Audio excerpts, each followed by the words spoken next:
Hello everyone, my name is Albert Makedenge and welcome to the show Agribusiness with Albert Makedenge.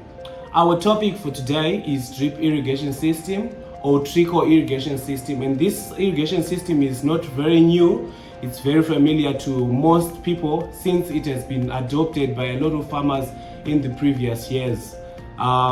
Whether it's in Zimbabwe or across the world, a lot of people are already using a drip irrigation system.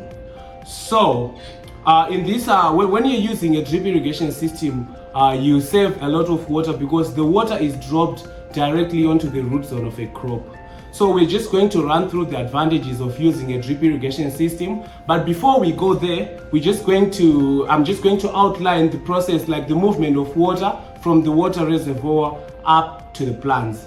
So the water moves from the water reservoir. From the water reservoir, it gets into the filtration system. This is where all the impurities are dealt with. That is where they are stopped so that they won't block the system. So from the filtration system, it moves into the main line. From the main line, it moves into the sub-main line. It all depends on where your water is coming from and the distance between the water reservoir and the field. So from the sub-main, it gets into the laterals, and from the laterals, it gets into the drip lines. From the drip lines, that's when it finally reaches the crops through the emitters.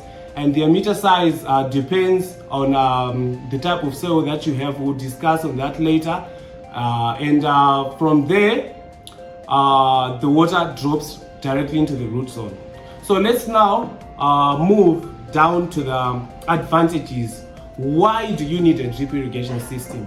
So the first point is that it saves water. You know, you're not irrigating like the whole surface area of the field. With drip irrigation system, you are dropping the water directly onto the root zone where it is needed by the plant. So you save water because you don't have a lot of water to waste to just spread all over the surface area. And the second the second advantage of using drip irrigation system is that you will have minimized weed growth. This is so because you're dropping water directly to the root zone. All the other surface area, you're not dropping water there. So the weeds will not grow because they do not have water supply for growth. The third point is that it saves time. For example, you can have a fertigation tank and a chemigation tank installed together with your drip irrigation system. So a fertigation tank, this is the tank where you put your chemicals. That's how you apply your chemicals. So you put your chemicals into the chemigation tank, and then when the water is moving to the crops, the chemicals will also move to the crops and it will be absorbed through the roots by the plants. And a chemigation tank, this is a fertigation tank, this is where you put your fertilizers. The fertilizer moves through the system to the root zone of the crop and it will be absorbed through the root system as well. So you save time because the ancient ways of applying fertilizers is where you run through the field dropping the fertilizers onto the plants. In this case, when you're using a drip irrigation system, there's no time to waste. You just put your fertilizers through the fertigation tank, so you save time. Reduced plant disease. You know, when you are growing horticultural crops like tomatoes and potatoes, any contact of the water with the leaves leads to several problems. The biggest example being that of blight. When there's water contact, there's a contact between water and your leaves, you're likely going to have problems with blight. But if you're using drip irrigation system, there is no water contact on the leaves. You're just dropping the water directly to the root zone, so you don't have problems of plant diseases.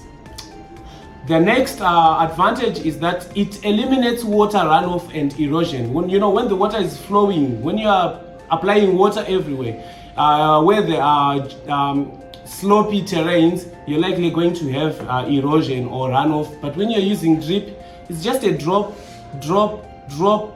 into the root zone, and the minute that the water is being dropped, it's infiltrating into the soil. So there's no erosion or runoff that you can experience.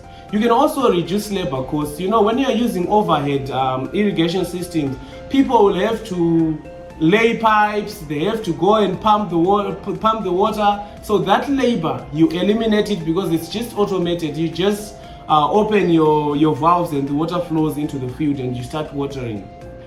And you can use drip irrigation system on uneven ground where it's slopy and where it's gentle. Any terrain you can use drip irrigation system, because that point that we mentioned earlier of runoff or erosion, because you have eliminated it, you can apply drip irrigation system on every terrain. So you can also reduce leaching, because when there's runoff or erosion, when there's runoff, you're likely going to also have leaching where the soil nutrients are being washed away by the water. So when you're using drip irrigation system, you also eliminate the leaching of nutrients. So just to take you back a bit, when you are using drip irrigation system, the key word there is efficiency. And the end product of efficiency is profitability, because we have said you are minimizing costs, you're minimizing weed growth, so you don't have labor costs to weed or to spray any herbicide. So at the end of the day, using a drip irrigation is very profitable. Yeah, it increases your productivity. So here are the factors that you need to consider before you install a drip irrigation system. The first one being the soil type. So now the soil type determines the emitter size that you're going to be using in your field. The emitter size, the emitter is that little hole where the water passes through when it is dropping. That's what we call an emitter. I think that's the easiest way of describing it. So the emitter size, the bigger the emitter, the sandy the soil, and the smaller the emitter, the clay the soil. By this I mean where there are sandy soils, there is very quick infiltration of water, so you should have a bigger emitter size. And where there are clay soils absorbs water slowly, so you should have small emitter sizes that drops small drops into the soil.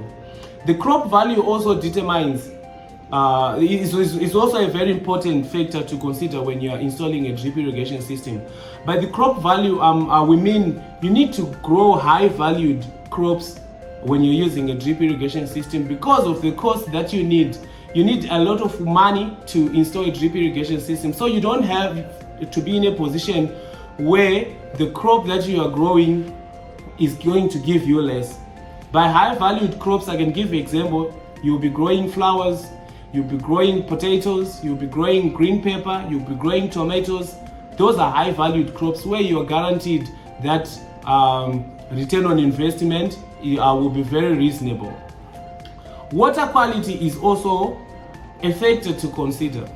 Where you're getting your water from is very important, because if you are getting your water from saline water sources or from dirty water sources, you're likely going to have problems with drip irrigation system, unless if you have a very strong filtration system that you keep monitoring. But if you're getting water from saline conditions, with time your emitters will start to clog, so there are going to be high maintenance costs. So when you're using drip irrigation system, your water has to be of good quality. So financial resources are also considered. You should have enough money, you should have like good money to have a drip irrigation installed at your farm. So the maintenance of a drip irrigation system, the first one is the flushing process. The flushing process is where you open the end sides of the drip lines so that you flush any accumulating dirt from the drip lines. And the second regular check that you need to do is what we call the uniformity application test. This is where you place, for example, collecting tins in different random positions in the field, where after a certain time you check if there is equal amount of water in those collecting tins. This is just to check if your water is being applied uniformly in the field. So if it's not being applied uniformly, chances are high that there's a side that is receiving more water than the other, and you need to sort out on that issue. And another regular check is of breakages or bursting drip lines. You know, these days there are different qualities of the drip lines. Sometimes because of exposure to sunlight or just someone maybe steps on the drip line, or the drip line has something has fallen on top of the drip line, it might break or burst, and water will be just you'll be losing water from the breakages. So you need to also do regular checks. You just run through the field just to check if there are breakages of the drip lines or not. And also filters need to be checked, the filters, because after a certain period of time, depending on the quality of your water, they tend to dirt tend to accumulate in the filters, and at the end of the day, they end up not being very effective as far as filtration is concerned. So someone is wondering, how much would it cost me to have a drip irrigation installed at my farm? There are a lot of factors that determines the price, but currently in Zimbabwe, the average price that you can get, the lowest that you can get a drip irrigation system installed on a 1 hectare size of a farm is around $900, and it can go up to $1,400. And like I mentioned earlier, it depends on the distance between the water reservoir and the field. It also depends if you want your laterals to be buried under the soil. It also depends on the emitter size.